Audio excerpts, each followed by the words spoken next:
ಶುಭೋದಯ. ಇಂದು ನಮ್ಮೊಂದಿಗೆ ಶ್ರೀಮತ್ ಸ್ವಾಮಿ ಅನುಪಮಾನಂದಜಿ ಮಹಾರಾಜ್ ಅವರು ಇದ್ದಾರೆ. ಸ್ವಾಮಿ ವಿವೇಕಾನಂದರ ವಿದ್ಯುದ್ದೀಪ್ತ ಸಂದೇಶ ಹಾಗೂ ಆಕರ್ಷಕ ವ್ಯಕ್ತಿತ್ವದಿಂದ ಪ್ರಭಾವಿತರಾದ ಇವರು 1983ರಲ್ಲಿ ರಾಮಕೃಷ್ಣ ಮಹಾಸಂಘವನ್ನು ಸೇರಿದರು. 10 ವರ್ಷಗಳ ಕಾಲ ಶಾಸ್ತ್ರಾಧ್ಯಯನ, ತತ್ವಶಾಸ್ತ್ರ, ಆಧ್ಯಾತ್ಮಿಕ ಸಾಧನೆ ಹಾಗೂ ಸೇವಾ ಚಟುವಟಿಕೆಗಳಲ್ಲಿ ತರಬೇತಿಯನ್ನು ಪಡೆದರು. ನಂತರ 1993ರಲ್ಲಿ ಸನ್ಯಾಸ ದೀಕ್ಷೆಯನ್ನು ಸ್ವೀಕರಿಸಿದರು. ಸ್ವಾಮೀಜಿಯವರು ಮಾನವೀಯ ಶಿಕ್ಷಣ ನೀಡುವಲ್ಲಿ 30 ವರ್ಷಗಳ ವಿಶಿಷ್ಟ ಅನುಭವವನ್ನು ಹೊಂದಿದ್ದಾರೆ. ಇವರು ಆಂಧ್ರ ಪ್ರದೇಶ, ಕರ್ನಾಟಕ, ಪಂಜಾಬ್ ಹಾಗೂ ತೆಲಂಗಾಣ ರಾಜ್ಯಗಳಲ್ಲಿ ಹಲವಾರು ವಿದ್ಯಾಸಂಸ್ಥೆಗಳಲ್ಲಿ ಮೌಲ್ಯ ಶಿಕ್ಷಣ, ವ್ಯಕ್ತಿತ್ವ ವಿಕಸನ, ವಿದ್ಯಾರ್ಥಿ ಪ್ರೇರಣಾ ಕಾರ್ಯಕ್ರಮಗಳನ್ನು ನಡೆಸಿದ್ದಾರೆ. ಸ್ವಾಮೀಜಿಯವರು ಯುವಕರು, ಶಿಕ್ಷಕರು ಹಾಗೂ ವಿವಿಧ ಉದ್ಯೋಗದಲ್ಲಿರುವವರಿಗಾಗಿ ಹಮ್ಮಿಕೊಂಡ ಕಾರ್ಯಾಗಾರಗಳಲ್ಲಿ ಉಪನ್ಯಾಸಗಳನ್ನು ನೀಡಿದ್ದಾರೆ. ಇವರು 6 ವರ್ಷಗಳ ಕಾಲ ವಿವೇಕಾನಂದ ಇನ್ಸ್ಟಿಟ್ಯೂಟ್ ಆಫ್ ಲ್ಯಾಂಗ್ವೇಜಸ್ ಹೈದರಾಬಾದ್ನ ನಿರ್ದೇಶಕರಾಗಿ ಸೇವೆ ಸಲ್ಲಿಸಿದ್ದಾರೆ. ಸ್ವಾಮೀಜಿಯವರು 6 ವರ್ಷಗಳ ಕಾಲ ತಿರುಪತಿಯ ರಾಮಕೃಷ್ಣ ಮಿಷನ್ ಆಶ್ರಮದ ಅಧ್ಯಕ್ಷತೆಯನ್ನು ವಹಿಸಿದ್ದರು. ನಂತರ ಅವರು ರಾಮಕೃಷ್ಣ ಮಿಷನ್ ಆಶ್ರಮ ಚಂಡೀಗಢದ ಅಧ್ಯಕ್ಷರಾಗಿ ಸೇವೆ ಸಲ್ಲಿಸಿದ್ದರು. ಸ್ವಾಮೀಜಿಯವರು ಪ್ರಸ್ತುತ ರಾಮಕೃಷ್ಣ ಮಿಷನ್ ಆಶ್ರಮ ಕಡಪದಲ್ಲಿ ಕಾರ್ಯದರ್ಶಿಗಳಾಗಿ ಸೇವೆ ಸಲ್ಲಿಸುತ್ತಿದ್ದಾರೆ. ಇವರಿಗೆ ವಿವೇಕಾನಂದ ಬಾಲಕ ಸಂಘದ ಪರವಾಗಿ ಭಕ್ತಿಪೂರ್ವಕ ಸ್ವಾಗತವನ್ನು ಕೋರುತ್ತೇನೆ.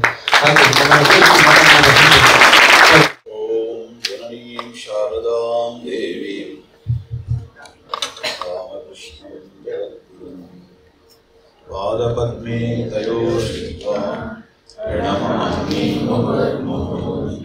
ನಮಃ ಶ್ರೀ ಯತಿರಾಜಾಯ ವಿವೇಕಾನಂದಸೂರಯೇ ಸಚ್ಚಿತ್ ಸುಖಸ್ವರೂಪಾಯ ಸ್ವಾಮಿನೇ ಪಾಪಹಾರಿಣೇ. ಗುರುಬ್ರಹ್ಮ ಗುರುರ್ವಿಷ್ಣು ಗುರುರ್ದೇವೋ ಮಹೇಶ್ವರ ಗುರುಸಾಕ್ಷಾತ್ ಪರಬ್ರಹ್ಮ ತಸ್ಮೈ ಶ್ರೀ ಗುರವೇ ನಮಃ.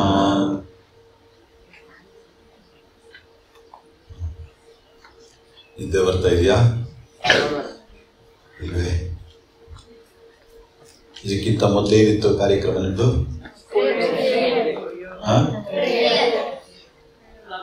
ಪ್ರಾರ್ಥನೆ. Okay okay. ಜೀವನದಲ್ಲಿ ಅವಕಾಶಗಳು ಅಂತಕ್ಕಂಥದ್ದು ಬರ್ತಾ ಇರ್ತವೆ, ಪ್ರತಿಯೊಬ್ಬರಿಗೂ ಬರ್ತವೆ. ಬಂದಂತಹ ಅವಕಾಶವನ್ನ ಸ್ವಪ್ರಯತ್ನದಿಂದ ಉಪಯೋಗಿಸಿಕೊಂಡು ಜೀವನದಲ್ಲಿ ಮುನ್ನಡೆಯನ್ನು ಸಾಧಿಸಬೇಕು. ಪ್ರತಿಯೊಬ್ಬರು ಕೂಡ ಹಾಗೆ. ಯಾರು ಈ ಅವಕಾಶವನ್ನ ಸದವಕಾಶ ಅಂತ ಹೇಳಿಕೊಂಡು ಸರಿಯಾಗಿ ಉಪಯೋಗಿಸಿಕೊಂಡು ಜೀವನದಲ್ಲಿ ಮುಂದುವರಿತಾರೋ, ಮೊದಲು ಚಿಕ್ಕ ಅವಕಾಶ ಬರುತ್ತೆ, ಅದಕ್ಕಿಂತ ದೊಡ್ಡದು, ಆಮೇಲೆ ಅದಕ್ಕಿಂತ ದೊಡ್ಡದು, ಅದಕ್ಕಿಂತ ದೊಡ್ಡದು, ಒಂದೊಂದು ಸರಿಯಾಗಿ ಉಪಯೋಗ ಮಾಡಿಕೊಂಡ ಹಾಗೆ ನಿಮಗೆ ಇನ್ನೂ ಹೆಚ್ಚಿನ ಅವಕಾಶ ಬರ್ತದೆ. ಹೇಗೆ 1ನೇ ಕ್ಲಾಸಿಂದ 2ನೇ ಕ್ಲಾಸಿಗೆ ಹೋಗ್ಬೇಕಾದ್ರೆ 1ನೇ ಕ್ಲಾಸ್ ಎಲ್ಲ ಮುಗಿಸ್ಬೇಕಲ್ವೇ, ಅದಾದ್ಮೇಲೆ 2ನೇ ಕ್ಲಾಸ್, ಅದಾದ್ಮೇಲೆ 3ನೇ ಕ್ಲಾಸ್. ಯಾರಾದ್ರೂ ನಾನು 5ನೇ ಕ್ಲಾಸಿಗೆ ಹೋಗ್ತೇನೆ ಅಂತ ಹೇಳಿದ್ರೆ ಸಾಧ್ಯ ಇಲ್ಲ. ನಾನು ಡಿಗ್ರಿ ಓದ್ತೇನೆ ನೇರವಾಗಿ ಅಂತ ಹೇಳಿದ್ರೆ ಸಾಧ್ಯ ಇಲ್ಲ. ಅದೇ ತರ ಜೀವನದಲ್ಲಿ ಕೂಡ ಹಾಗೆ ಬಂದಂತಹ ಅವಕಾಶವನ್ನ ಚೆನ್ನಾಗಿ ಉಪಯೋಗಿಸ್ಕೊಳ್ಬೇಕು. ಅದಕ್ಕೋಸ್ಕರ ಸ್ವಾಮಿ ವಿವೇಕಾನಂದ ಏನ್ ಮಾಡಿದ್ರು ಅಂತ ಹೇಳಿದ್ರೆ ನಮಗೆ ಒಂದು ಅದ್ಭುತವಾಗಿರ್ತಕ್ಕಂಥ ಸಂದೇಶವನ್ನು ಕೊಟ್ಟಿದ್ದಾರೆ. ಸ್ವಾಮಿ ವಿವೇಕಾನಂದರ ಬಗ್ಗೆ ನಾವು ಯಾಕೆ ಇಷ್ಟೊಂದು ಮಾತಾಡ್ಕೊಳ್ತೇವೆ ಅಂತ ಹೇಳಿ ನಿಮಗೆಲ್ಲ ಆಶ್ಚರ್ಯವಾಗಿರ್ಬೋದು. ಯಾಕೆಂತ ಹೇಳಿದ್ರೆ ಇಲ್ಲಿ ಬಂದಾಗಲಿಂದ ಆಮೇಲೆ ನೀವು ಸಮ್ಮರ್ ಕ್ಯಾಂಪಿಗೆ ಬಂದಾಗ ಎಷ್ಟೋ ಸ್ವಾಮಿ ವಿವೇಕಾನಂದರ ವಿಚಾರಗಳನ್ನೆಲ್ಲ ನಿಮಗೆಲ್ಲ ಹೇಳಿದ್ದಾರೆ. ಅದಕ್ಕೆ ಕಾರಣ ಏನು ಅಂತ ಹೇಳಿದ್ರೆ ಭಾರತ ದೇಶ, ನಮ್ಮ ಭಾರತ ದೇಶ ಬ್ರಿಟಿಷರ ಆಳ್ವಿಕೆಯಲ್ಲಿತ್ತು. ಆ ಸಮಯದಲ್ಲಿ ಹುಟ್ಟಿದಂಥವ್ರು ಸ್ವಾಮಿ ವಿವೇಕಾನಂದ. ಪರಾಡಳಿತ ಅಂತ ಹೇಳಿದ್ರೆ ನಾವು ಯಾರು ಸ್ವಪ್ನದಲ್ಲಿ ಕೂಡ ಕಲ್ಪನೆ ಮಾಡ್ಕೊಳ್ಳಿಕ್ಕೆ ಸಾಧ್ಯ ಇಲ್ಲ. ಯಾಕೆಂತ ಹೇಳಿದ್ರೆ ನಾವು ಸ್ವತಂತ್ರ ಭಾರತದಲ್ಲಿ ಹುಟ್ಟಿದವರು ನಾವೆಲ್ಲ. ಪರಾಡಳಿತ ಅಂತ ಹೇಳಿ ಅದೂ ಆ ಪರಾಡಳಿತ ಅಂತಕ್ಕಂಥದ್ದು ನಮಗೆ ತುಂಬಾ ಪ್ರಯೋಜನವಾಗಿದೆ ಅಂತ ಹೇಳ್ತಕ್ಕಂತಹ ಮನಸ್ಥಿತಿ ಒಂದು ಜನಾಂಗಕ್ಕೆ ಬಂದಿದ್ದಿದ್ರೆ, ಅಂದ್ರೆ ಸ್ವಾಮಿ ವಿವೇಕಾನಂದರು ಭಾರತ ದೇಶದಲ್ಲಿ ಹುಟ್ಟಿದಾಗ, ಅವರ ವಿದ್ಯಾಭ್ಯಾಸ ನಡೆದಾಗ, ಅವರು ಭಾರತ ಪರಿಕ್ರಮವನ್ನು ಮಾಡಿದಾಗ ಸುಮಾರು 4 ವರ್ಷಗಳ ಕಾಲ ಭಾರತ ದೇಶವನ್ನು ಸುತ್ತಿದ್ರು. ಅವರು ಕಂಡುಕೊಂಡಂಥದ್ದೇನು, ಈ ಭಾರತ ದೇಶ ಬ್ರಿಟಿಷರ ಆಳ್ವಿಕೆಯಲ್ಲಿದೆ. ಇಲ್ಲಿಯ ಬಹುತೇಕ ಜನರು ಏನು ಅನ್ಕೊಳ್ತಾ ಇದ್ದಾರೆ ಅಂತ ಹೇಳಿದ್ರೆ ಬ್ರಿಟಿಷರು ನಮಗೆ ಒಳ್ಳೇದು ಮಾಡ್ತಾ ಇದ್ದಾರೆ ಅಂತ ಹೇಳಿ ಆ ಒಂದು ಮನೋಭಾವನೆ ಇದೆ. ಅಂದ್ರೆ ಆತ್ಮವಿಶ್ವಾಸವನ್ನ, ಒಂದು ದೇಶವಾಗಿ ಆತ್ಮವಿಶ್ವಾಸವನ್ನ ಕಳ್ಕೊಂಡಿದ್ವಿ ಸಂಪೂರ್ಣವಾಗಿ. ನಮ್ಮಲ್ಲಿ ನಮ್ಮ ನಂಬಿಕೆಯನ್ನು ಕಳ್ಕೊಂಡಿದ್ವಿ. ಈಗ ನಿಮ್ಮ ಮನೆಯಲ್ಲೇನೆ ಯಾರಾದ್ರೂ ಹೊರಗಡೆಯವರು ಬಂದು ಯಾವ ತರದ ಬಟ್ಟೆ ನೀವು ಹಾಕೊಳ್ತೀರಿ, ಯಾವ ಸ್ಕೂಲಿಗೆ ನೀವು ಹೋಗೋದು, ಮಧ್ಯಾಹ್ನ ಊಟ ಯಾವ ತಯಾರು ಮಾಡೋದು, ಇದೆಲ್ಲ ಡಿಸೈಡ್ ಮಾಡೋದಾದ್ರೆ ಹೇಗಿರ್ತದೆ? ಒಪ್ಕೊಳ್ಳಿಕ್ಕೆ ಸಾಧ್ಯವ ನಿಮಗೆ? ಆದ್ರೆ ಆ ಸ್ಥಿತಿಯಲ್ಲಿ ಇದ್ವಿ ನಾವು. ಸ್ವಲ್ಪ ಆಲೋಚನೆ ಮಾಡಿ ನೋಡಿ. ಅಂತಹ ಸ್ಥಿತಿಯಲ್ಲಿರುವಾಗ ಈ ದೇಶದಿಂದ ಅಮೆರಿಕ ದೇಶಕ್ಕೆ ಹೋಗಿ ವಿಶ್ವ ಮತ ಮಹಾಸಮ್ಮೇಳನದಲ್ಲಿ ಅಲ್ಲಿ ಭಾಷಣ ಮಾಡಿ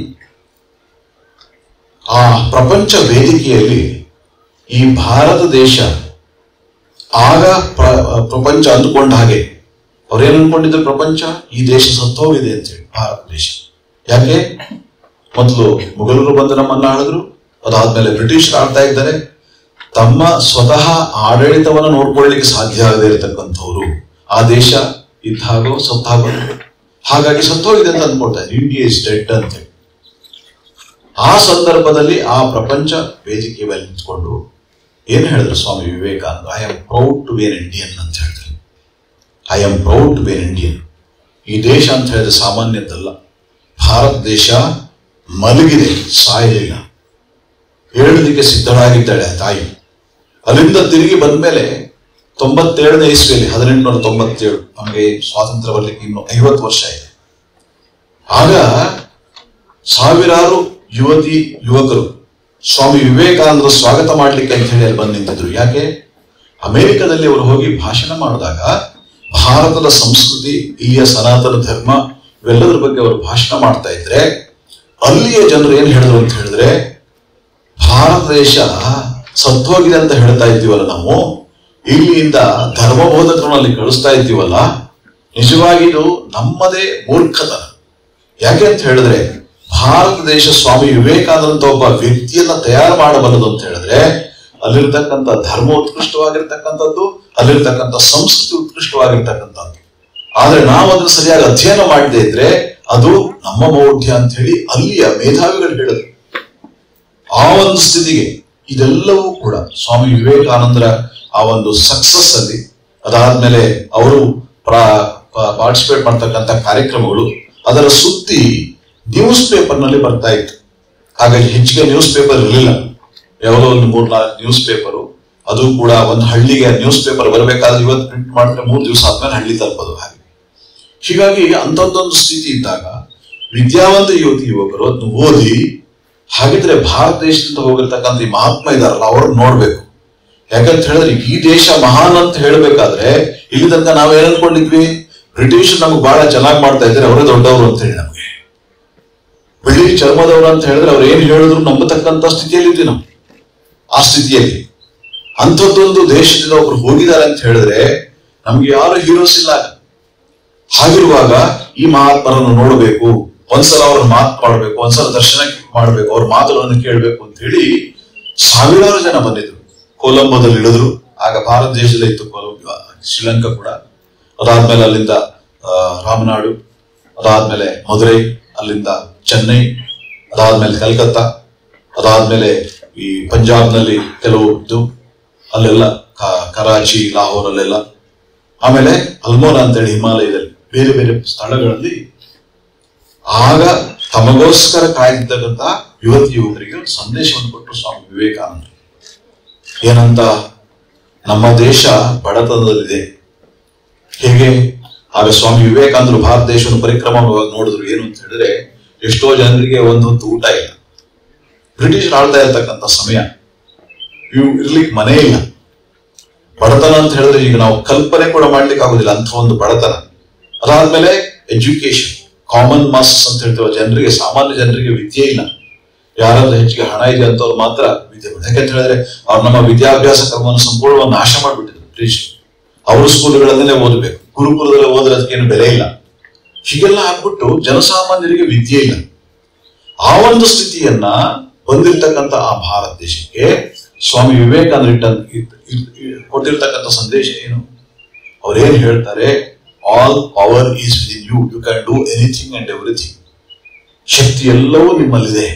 ಏನನ್ನು ಬೇಕಾದರೂ ಸಾಧಿಸಬಲ್ಲದೆ ಅಂತ ಹೇಳಿ ಭಾರತೀಯ ಯುವಕರಿಗೆ ಹೇಳಿದ್ರು. ಅವ್ರು ಹೇಳಿದ್ರು ಅಂತ ಹೇಳಿದ್ರೆ ನಮ್ಮಲ್ಲಿಗೆ ಜನ ಬೇರೆ ಯಾವ ದೇಶಗಳಲ್ಲಿ ಇದಾರಲ್ಲ ಜನ ಅವರಿಗೆ ಸಮಾನರು, ಯಾವುದೇ ರೀತಿಯಲ್ಲಿ ಕಡಿಮೆ ಅಲ್ಲ. ಆದರೆ ಆತ್ಮವಿಶ್ವಾಸವನ್ನ ಹೊಂದಿ ಸ್ವಪ್ರಯತ್ನದಿಂದ ಮುಂದೆ ಸಾಗಬೇಕು, ಪ್ರಯತ್ನವನ್ನ ಮಾಡಬೇಕು. ಮಾತಾಡ್ತೀಯ ಚೆನ್ನಾಗಿ? ಈಗ ನನಗೆ ಕೊಟ್ಟಿದ್ದಾರೆ ಅವಕಾಶ, ನಾನು ಮಾತಾಡ್ತೀನಿ, ಆಮೇಲೆ ನೀನ್ ಮಾತಾಡು. ಪಕ್ಕದವ್ರ ಹತ್ರ ಕೂತ್ಕೊಂಡು ಮಾತಾಡ್ತಾ ಇದ್ದೆ ನಾನು, ಗುಡು ಗುಡು ಗುಡು ಅಂತೇಳಿ. ಓಕೆ, ಸೈಲೆಂಟ್ ಆಗಿ ಕೇಳಿ. ನಾನು ಹೇಳಿದ್ನಲ್ಲ, ಅವಕಾಶ ಅಂತ ಹೇಳಿದ್ರೆ ಯಾವುದೋ ದೊಡ್ಡ ದೊಡ್ಡ ಸ್ಟೇಟ್ಮೆಂಟ್, ದೊಡ್ಡ ದೊಡ್ಡ ಅವಕಾಶ ಅಲ್ಲ, ಚಿಕ್ಕ ಚಿಕ್ಕ ಅವಕಾಶ. ಒಬ್ರು ಸ್ವಾಮಿಗಳು ಬೇರೆ ಕಡೆಯಿಂದ ಬಂದಿದ್ದಾರೆ, ಎಷ್ಟೋ ವರ್ಷದಿಂದ ವಿದ್ಯಾರ್ಥಿಗಳ ಜೊತೆಗೆ ಇಂಟರಾಕ್ಟ್ ಮಾಡ್ತಾ ಇದ್ದಾರೆ. ಅವರೊಂದು ಮಾತನ್ನು ಹೇಳುವಾಗ ಕೇಳಬೇಕಲ್ವೇ? ಈ ಅವಕಾಶವನ್ನು ಕಳ್ಕೊಂಡ್ರೆ ಮತ್ತೆ ನಾನು ನಿಮ್ ಜೊತೆ ಇದ್ರಗಡೆ ಸಿಗ್ತೇನೆ ಗೊತ್ತಿಲ್ಲ, ಏನಾದರೂ ಒಂದು ಮಾತಾಡಲಿ ಕೂಡ. ಹಾಗಾಗಿ ಜ್ಞಾಪಕ ಇಟ್ಕೊಳ್ಳಿ, ಒಂದು ಸೆಲ್ಫ್ ಡಿಸಿಪ್ಲಿನ್ ಅಂತ ಹೇಳಿರ್ತದೆ. ಒಂದು ಹಾಲ್ನಲ್ಲಿ ಕೂತಾಗ ಯಾವ ರೀತಿಯಾಗಿರ್ಬೇಕು, ನಮ್ಮ ವರ್ತನೆ ಯಾವ ರೀತಿಯಾಗಿರ್ಬೇಕು, ಸ್ಪೀಚ್ ಕೇಳುವಾಗ ಯಾವ ತರ ಇರಬೇಕು, ಆಟ ಆಡುವಾಗ ಯಾವ ತರ ಇರಬೇಕು ಗೊತ್ತಿರ್ಬೇಕು. ಸೊ ಹಾಗಾಗಿ ಇಂಥದ್ದೊಂದು ಸ್ವಾಮಿ ವಿವೇಕಾನಂದ ಏನ್ ಹೇಳಿದ್ರು, ಶಕ್ತಿ ನಿಮ್ಮಲ್ಲಿದೆ, ಆದರೆ ಅದಕ್ಕೆ ಏನ್ ಮಾಡ್ಬೇಕು, ಪ್ರಯತ್ನ ಮಾಡ್ಬೇಕು ಅಷ್ಟೇ. ಸ್ವಪ್ರಯತ್ನ ಅಂತಕ್ಕಂಥದ್ದು ಅಗತ್ಯ. ಮಾನಸಿಕ ಶಕ್ತಿ ಇದೆ, ಅದನ್ನು ಏಕಾಗ್ರಗೊಳಿಸಿದ್ರೆ ಮಾತ್ರ ಮಾನಸಿಕವಾಗಿ ನೀವು ಸ್ಟ್ರಾಂಗ್ ಆಗ್ತೀರಿ, ನಿಮ್ಗೆ ಶಕ್ತಿ ಬರ್ತದೆ. ಈ ಒಂದು ವಿಷಯಗಳನ್ನ ಹೇಳಿ ಎದ್ದೇಳಿ ಗುರಿ ಸೇರುವ ತನಕ ನಿಲ್ಲದಿರಿ ಅಂತ ಹೇಳಿ ಒಂದು ಅದ್ಭುತವಾಗಿರ್ತಕ್ಕಂಥ ಸಂದೇಶವನ್ನು ಕೊಟ್ಟರು. ಅದ್ಭುತವಾಗಿರ್ತಕ್ಕಂಥ ಸಂದೇಶ. ಅದರ ಪರಿಣಾಮ ಏನಾಯ್ತು ಅಂತ ಹೇಳಿದ್ರೆ, ಅವರಿಗೆ ಆಗ ಭಾರತದಲ್ಲಿ ಯುವಕರಲ್ಲಿ ಒಂದು ಮನಸ್ಸಿನಲ್ಲೊಂದು ಕೊರಿತಾ ಇರ್ತಕ್ಕಂಥ ಒಂದು ಸಮಸ್ಯೆ ಇತ್ತು. ಏನು, ಭಾರತ ದೇಶ ಸ್ವತಂತ್ರವಾಗತ್ತಾ, ಸ್ವತಂತ್ರವಾದ ಯಾವಾಗ ಸ್ವಾತಂತ್ರ್ಯ ಸಿಗತ್ತೆ ನಮಗೆ? ಈ ಪ್ರಶ್ನೆಯನ್ನು ಸ್ವಾಮಿ ವಿವೇಕಾನಂದ ಕೇಳಿದ್ರು. ಅವ್ರು ಹೇಳಿದ್ರು, ಬರುವ 50 ವರ್ಷಗಳಲ್ಲಿ ಭಾರತ ದೇಶ ಸ್ವತಂತ್ರವಾಗತ್ತೆ. ಆದರೆ ಈ ಸ್ವತಂತ್ರ ಬಂದ ಮೇಲೆ ಈ ದೇಶವನ್ನ ನಡೆಸಲಿಕ್ಕೆ ನಾಯಕರು ಬೇಕು. ಎಂಥವ್ರು ಬೇಕು? ಶೀಲವಂತರು, ವ್ಯಕ್ತಿತ್ವವನ್ನು ಹೊಂದಿರತಕ್ಕಂಥವ್ರು, ತಮ್ಮ ಮೇಲೆ ವಿಶ್ವಾಸ ಇರತಕ್ಕಂಥವ್ರು, ಆಮೇಲೆ ಈ ದೇಶಕ್ಕೋಸ್ಕರ ಏನ್ ಬೇಕು ಅಂತೇಳಿ ಸ್ಪಷ್ಟವಾದ ಕಲ್ಪನೆ ಇರಬೇಕು. ಅಂಥ ನಾಯಕರು ನಮಗೆ ಬೇಕು, ಸ್ವಾರ್ಥಪರರಲ್ಲ ಅಂತ ಹೇಳಿ ಹೇಳ್ತಾರೆ ಸ್ವಾಮಿ ವಿವೇಕಾನಂದರು. ಅಂಥದ್ದೊಂದು ವಿದ್ಯಾಭ್ಯಾಸವನ್ನು ಕೊಡಿ, ಶಿಕ್ಷಣವನ್ನು ಕೊಡಿ ಜನರಿಗೆ, ಜನಸಾಮಾನ್ಯರಿಗೆ. ಅಂಥದ್ದೊಂದು ಜನರನ್ನು ತಯಾರು ಮಾಡತಕ್ಕಂಥ ವಿದ್ಯೆ ನಮಗೆ ಬೇಕು ಅಂತ ಹೇಳ್ತಾರೆ. We want an education by which character is form. ಚಾರಿತ್ರ್ಯ ನಿರ್ಮಾಣ ಮಾಡತಕ್ಕಂಥ ವಿದ್ಯೆ. Strength of mind is increased. ಮನಸ್ಸಿಗೆ ಬಲವನ್ನು ನೀಡತಕ್ಕಂತಹ ವಿದ್ಯೆ. Intellect is expanded. ಹೃದಯವನ್ನು ವಿಶಾಲಗೊಳಿಸತಕ್ಕಂಥ ವಿದ್ಯೆ. And education by which one can stand on one's own feet. ತನ್ನ ಕಾಲ ಮೇಲೆ ತಾನು ನಿಲ್ಲುವಂತೆ ಮಾಡತಕ್ಕಂಥ ಒಂದು ವಿದ್ಯೆ ನಮಗೆ ಬೇಕು. ಅಂದ್ರೆ ಸ್ವಾವಲಂಬನೆ. ಅಂಥದ್ದೊಂದು ವಿದ್ಯೆ ನಮಗೆ ಬೇಕು ಅಂತ ಹೇಳಿ ಸ್ವಾಮಿ ವಿವೇಕಾನಂದ ಹೇಳ್ತಾರೆ. ಆ ಸಮಯದಲ್ಲಿ ಅಂಥದ್ದೊಂದು ವಿದ್ಯೆಯನ್ನು ಕೊಡಿ, ಅಂಥ ನಾಯಕರನ್ನು ತಯಾರು ಮಾಡಿ ಅಂತ ಹೇಳಿ. ದುರದೃಷ್ಟವಶಾತ್ ಸ್ವಾಮಿ ವಿವೇಕಾನಂದ ಹೇಳ್ತಕ್ಕಂಥ ವಿದ್ಯೆಯನ್ನು ಕೊಡ್ಲಿಲ್ಲ. ನಮಗೆ ಈಗಲೂ ಕೂಡ ವಿದ್ಯಾಭ್ಯಾಸ ಅಂತ ಹೇಳಿದ್ರೆ ಒಂದಷ್ಟು ಪುಸ್ತಕ ಅಧ್ಯಯನ ಮಾಡೋದು, ಒಂದು ಡಿಗ್ರಿ ಪಡ್ಕೊಳ್ಳೋದು, ಅದರಿಂದ ಏನ್ ಬರ್ತದೆ, ನಮ್ಗೆ ಜಾಬ್ ಸಿಗ್ತದೆ ಅಷ್ಟೇ ಹೊರತು ನಾನು ಯಾರು, ನನ್ನಲ್ಲಿರ್ತಕ್ಕಂಥ ಶಕ್ತಿ ಏನು, ಈ ಒಂದು ಕಲ್ಪನೆಯೇ ನಮಗಿಲ್ಲ ವಿದ್ಯಾಭ್ಯಾಸ ಪದ್ಧತಿಯಲ್ಲಿ. ಸ್ವಾಮಿ ವಿವೇಕಾನಂದ ಹೇಳ್ತಾರೆ, ಮನಸ್ಸನ್ನ ಬಲವಾಗಿ ಇದ್ ಮಾಡ್ಬೇಕು, ಶಕ್ತಿಯನ್ನ ತುಂಬಬೇಕು ಮನಸ್ಸಿಗೆ. ಅಂಥದ್ದೊಂದು ವಿದ್ಯೆ ನಮಗೆ ಬೇಕು ಅಂತ ಹೇಳಿ, ಆತ್ಮವಿಶ್ವಾಸವನ್ನು ತುಂಬಬೇಕು. ಆದ್ರೆ ಇದೇನ್ ಮಾಡ್ತದೆ ನಮ್ದು ವಿದ್ಯೆ, ಪ್ರತಿಯೊಬ್ಬರು ಕೂಡ ಹೆದರಿ ಹೇಡಿಗಳಾಗೋಗಿ ಮಾಡ್ತಾ ಇದೆ. ಒಂದು ಇಂಟರ್ವ್ಯೂ ಫೇಸ್ ಮಾಡ್ಬೇಕು ಅಂತ ಹೇಳಿದ್ರೆ, MBA ಮಾಡಿರ್ಬೋದು, ಇನ್ಯಾವುದೋ ಮಾಡಿರ್ಬೋದು, ಇಂಟರ್ವ್ಯೂ ಫೇಸ್ ಮಾಡ್ಬೇಕು ಅಂತ ಹೆದರ್ತಾರೆ. ಯಾಕೆ ಭಯ? ಏನ್ ಕೇಳ್ತಾರೋ, ಎಂತ ಆಗತ್ತು, ಏನೋ ಹುಲಿನೋ ಸಿಂಹನೋ ಇದೆ ಅಂತ ಹೇಳಿ ಅಂತದ್ದು.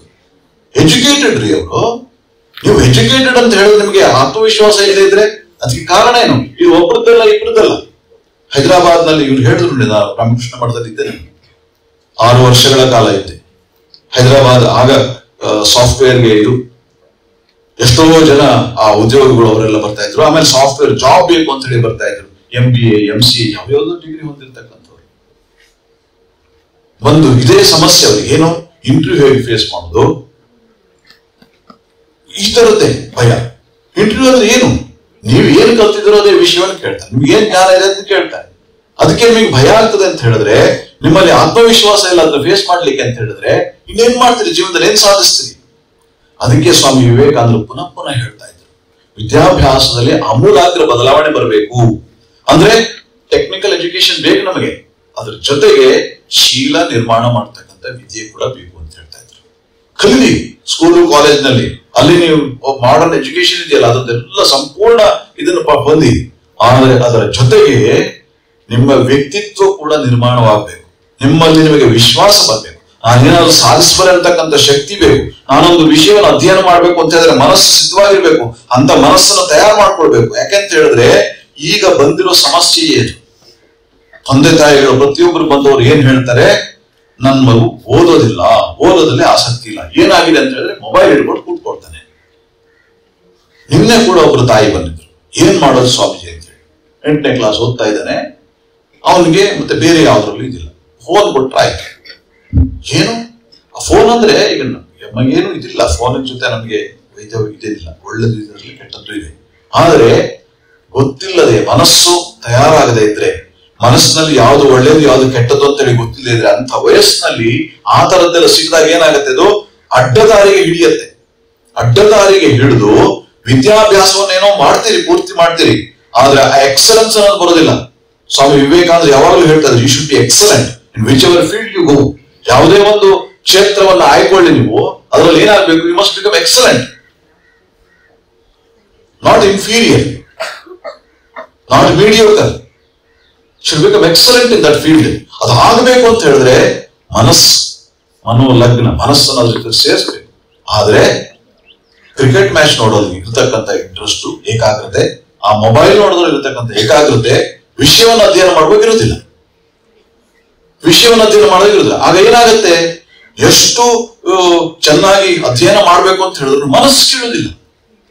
ಎಷ್ಟೋ ಜನ ಮಕ್ಕಳು ಬಂದು ಹೇಳ್ತಾರೆ, ಸ್ವಾಮೀಜಿ ಎಕ್ಸಾಮಿನೇಷನ್ ಬರ್ತಾ ಇದೆ, ಓದಬೇಕು, ಆದ್ರೆ ಮನಸ್ಸು ಕೇಳ್ತಾ ಇಲ್ಲ, ಕಾನ್ಸಂಟ್ರೇಟ್ ಆಗ್ತಾ ಇದೆ, ಮನಸ್ಸು ಆ ಕಡೆ ಈ ಕಡೆ ಓಡ್ತಾ ಇದೆ. ಯಾಕೆ?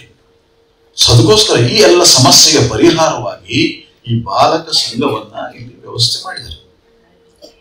ಇಲ್ಲಿರ್ತಕ್ಕಂತಹ ಸಿಸ್ಟಮ್ ನಲ್ಲಿ ಪ್ರಾರ್ಥನೆ ಇರಬಹುದು, ಯೋಗಾಸನ ಇರಬಹುದು, ಧ್ಯಾನ ಇರಬಹುದು, ಅದ್ರ ಜೊತೆಗೆ ಈ ತರ ಕ್ಲಾಸ್ಗಳು ಅಂದ್ರೆ ವಿಷಯಗಳು, ಹೊಸ ಹೊಸ ವಿಷಯಗಳು ನಿಮ್ಗೆ ಸ್ಕೂಲ್ ಕಾಲೇಜಲ್ಲಿ ಸಿಗೋದಿಲ್ಲ. ಇಲ್ಲಿ ಹೇಳೋದು ಯಾವುದು ಕೂಡ ನಿಮ್ ಶಾಲೆಯಲ್ಲಿ, ಯಾವ ಶಾಲೆಯಲ್ಲಿ ಹೇಳೋದಿಲ್ಲ, ಕಲ್ಸ್ಕೊಡೋದು ಯಾವುದು ಕೂಡ ನಿಮ್ ಶಾಲೆಯಲ್ಲಿ ಹೇಳೋದಿಲ್ಲ. ಬೇರೆ ಎಲ್ಲ ಹೇಳ್ಕೊಡ್ತಾರೆ ನಿಮಗೆ, ಸೈನ್ಸ್, ಮ್ಯಾಥಮೆಟಿಕ್ಸ್, ಸೋಷಿಯಲ್ ಸ್ಟಡೀಸ್ ಅದೆಲ್ಲ ಹೇಳ್ಕೊಡ್ತಾರೆ. ಆದ್ರೆ ಇಲ್ಲಿ ಹೇಳ್ತಕ್ಕಂಥ ವಿಷಯವನ್ನು ಕೊಡೋದಿಲ್ಲ. ಯಾಕಂತ ಹೇಳಿದ್ರೆ ಶಿಕ್ಷಣ ಪದ್ಧತಿಯಲ್ಲಿ ಈಗಲೂ ಕೂಡ ಇದಿಲ್ಲ. ಹಾಗಾಗಿ ಈ ಒಂದು ಅವಕಾಶವನ್ನ ಸರಿಯಾಗಿ ಉಪಯೋಗಿಸಿಕೊಳ್ಳಿ. ಈ ಒಂದು ಅವಕಾಶವನ್ನು ಏನೋ ತಂದೆ ತಾಯಿಗಳು ಬಲವಂತಕ್ಕೆ ಬಂದಿದ್ದೀನಿ ಅಂತ ಹೇಳಿ ಅಲ್ಲ. ಯಾವುದೇ ಒಂದು ಕೆಲಸವನ್ನು ಮಾಡುವಾಗ ಮನಸ್ಫೂರ್ತಿಯಾಗಿ ಮಾಡಬೇಕು. ಮನಸ್ಫೂರ್ತಿಯಾಗಿ ಯಾವುದೇ ಕೆಲಸವನ್ನು, ಯಾಕೆ ನಿನ್ನ ಸಮಯವನ್ನ ಅಲ್ಲಿ ನೀವು ವ್ಯಯ ಮಾಡ್ತಾ ಇದೆಯಾ, ಸ್ಪೆಂಡ್ ಮಾಡ್ತಾ ಇದೆಯಾ. Time is precious. ನೀನು ಹೇಳ್ಬೋದು, ಅಯ್ಯೋ ನನಗೆ ಗೊತ್ತಿಲ್ಲ, ನನ್ನ ತಂದೆ ತಾಯಿಗಳು ಗೊತ್ತಿಲ್ಲ ಅದಕ್ಕೆ ಬರ್ತೀನಿ ಅಂತ ಹೇಳಿದ್ರೆ, ಒಂದು ವೇಳೆ ಈಗ 3-4 ಗಂಟೆ ಕಡಿತಾ ಇದೆಯಲ್ಲ, ಅದು ಯಾರು ನಿಂದಲ್ವ ಸಮಯ ಅದು. ಸೊ ಹಾಗಾಗಿ ಅದನ್ನು ಸರಿಯಾಗಿ ಉಪಯೋಗಿಸ್ಬೇಕು ಅಂತ ಹೇಳಿದ್ರೆ ಸ್ವಾಮಿ ವಿವೇಕಾನಂದ ಹೇಳ್ತಾರೆ, ನಿನ್ನ ಮನಸ್ಸನ್ನ ನಿಗ್ರಹ ಮಾಡ್ಲಿಕ್ಕೆ ಇರ್ತಕ್ಕಂತ ಮೊದಲನೆಯ ಪ್ರಯತ್ನ ಏನು ಅಂತ ಹೇಳಿದ್ರೆ, ನೀನು ಏನು ಮಾಡ್ತಾ ಇದ್ದೀಯೋ ಅದ್ರ ಮೇಲೆ ಫೋಕಸ್ ಮಾಡು. ಊಟ ಮಾಡ್ತಾ ಇದ್ರೆ ಆ ಊಟವನ್ನ ಎಂಜಾಯ್ ಮಾಡೋದ್ರಲ್ಲಿ, ಸವಿಯೋದ್ರಲ್ಲಿ ನಿನ್ನ ಮನಸ್ಸಿರ್ಬೇಕು, ಫೋಕಸ್ ಇರ್ಬೇಕು. ಯಾಕಂತ ಹೇಳಿದ್ರೆ ಆಹಾರ ಶಾಸ್ತ್ರದಲ್ಲಿ ಏನ್ ಹೇಳ್ತಾರೆ ಗೊತ್ತಾ ನಿಮ್ಗೆ, ಮನಸ್ಸು ಆ ಕಡೆ ಈ ಕಡೆಗಿದ್ರೆ ನಾವು ತಿನ್ನಂತ ಆಹಾರ ಸರಿಯಾಗಿ ಜೀರ್ಣ ಆಗೋದಿಲ್ಲ. ಶರೀರ ಅದರಲ್ಲಿರ್ತಕ್ಕಂಥ ಆ ಪೌಷ್ಟಿಕಾಂಶವನ್ನು ನಮ್ಮಲ್ಲಿ ಹೀರ್ಕೊಳ್ಳೋದಿಲ್ಲ ಶರೀರ. ಗೊತ್ತಾಯ್ತೇನು? ಬಾಯಿಯಲ್ಲಿ ಆದ್ರ ದ್ರವಗಳೆಲ್ಲ ಸವಿಸಿದಾಗನೇ ಸರಿಯಾಗಿ ಜೀರ್ಣವಾಗತ್ತೆ. ನಾವು ಅದನ್ನ ಕಟ್ಕೊಳ್ಬಹುದು. ಊಟ ಮಾಡೋದು ಕೂಡ ಅದಕ್ಕೆ ಕೂಡ ಫೋಕಸ್ ಬೇಕು. ಬೇಕಾಬಿಟ್ಟು ತಿನ್ನೋದಲ್ಲ. ಆಟ ಆಡ್ತಾ ಇದ್ರೆ ಅದರಲ್ಲಿ ಫೋಕಸ್. ಹಾಗೆ ಮಾಡಿದಾಗ ಏನಾದ್ರು ಕೆಲಸ ಮಾಡ್ತಾ ಇದ್ರೆ ಅದರಲ್ಲಿ, ರೂಮ್ ಗುಡಿಸ್ತಾ ಇದ್ರು ಕೂಡ ಅದರಲ್ಲಿ ಕೂಡ ಫೋಕಸ್ ಇರ್ಬೇಕು. ಆ ಮನಸ್ಸು ಅಧ್ಯಯನ ಮಾಡ್ಲಿಕ್ಕೆ ಕೂಡ ಸಿದ್ಧವಾಗಿರುತ್ತೆ, ಅಂಥದ್ದೊಂದು ಮನಸ್ಸು. ಹಾಗಾಗಿ ಸ್ವಾಮಿ ವಿವೇಕಾನಂದ ಏನ್ ಹೇಳ್ತಾರೆ ಅಂತ ಹೇಳಿದ್ರೆ, the person in front of you is the most important person. The time you are spending now is the most important time. Your focus should be on that. ನೀವು ಈಗ ಏನ್ ಕೆಲಸ ಮಾಡ್ತಾ ಇದ್ರೆ ಅದು ಮೋಸ್ಟ್ ಇಂಪಾರ್ಟೆಂಟ್, ಬೇರೆ ಏನಲ್ಲ ಅಂತ ಹೇಳಿ. ತಿರುಪತಿಯಲ್ಲಿ ಒಬ್ಬರು ಡಾಕ್ಟರ್ ಇದ್ದಾರೆ, ಡಾಕ್ಟರ್ ಮುರಳೀಕೃಷ್ಣ ಅಂತ ಹೇಳಿ, ಆಯುರ್ವೇದ ಡಾಕ್ಟರ್. ಅವರು ಆಯುರ್ವೇದ ಡಾಕ್ಟರು ದಿವಸ ಒಂದು ಕಡಿಮೆ ಅಂದ್ರೆ 100 ಜನ ಪೇಷಂಟ್ ನೋಡ್ತಾರೆ, ಅವರು ಟ್ರೀಟ್ ಮಾಡ್ತಾರೆ. 100 ಜನ ಪೇಷಂಟ್ ಎಲ್ಲೆಲ್ಲಿಂದಲೋ ಬರ್ತಾರೆ ಪೇಷಂಟ್ಸ್ ಅವ್ರನ್ನ ಹುಡ್ಕೊಂಡು. ಗುಣವಾಗದೇ ಇರತಕ್ಕಂಥ ರೋಗಕ್ಕೆಲ್ಲ ಮಾಡ್ಲಿಕ್ಕೆ ಡಾಕ್ಟರ್ ಮುರಳೀಕೃಷ್ಣ ಅಂತ ಹೇಳಿ ಅಲ್ಲಿ ಶ್ರೀ ವೆಂಕಟೇಶ್ವರ ಆಯುರ್ವೇದ ಕಾಲೇಜಿಗೆ ಪ್ರಿನ್ಸಿಪಾಲ್ ಆಗಿದ್ರು, ಈಗ ರಿಟೈರ್ಡ್ ಅವರು.